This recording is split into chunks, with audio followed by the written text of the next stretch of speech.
নমস্কার বন্ধুরা, সবাইকে স্বাগত জানাই আমার চ্যানেলে। আজকে আমি ঠাকুরকে একটু পাটিসাপটার ভোগ করে দিয়েছি, সেটাই আমি শেয়ার করছি। তাই প্রথমেই একটা নারকেল কুড়িয়ে নিয়েছি, নিয়ে তার মধ্যে পরিমাণ মতন গুড় দিয়ে একটা পাক দিয়ে এবার সাইড করে রেখে দিলাম।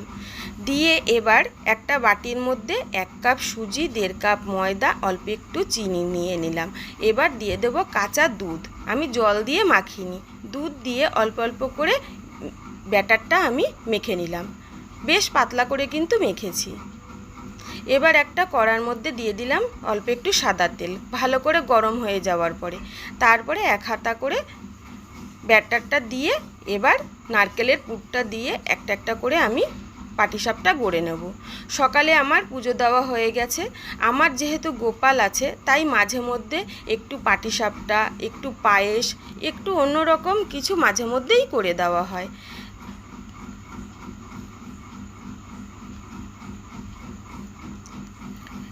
দুপুরের ভোগ হিসেবে আমি আজকে তাই পাটিসাপটা করে দিয়েছি। সব কটা পাটিসাপটা আমার রেডি হয়ে গেল।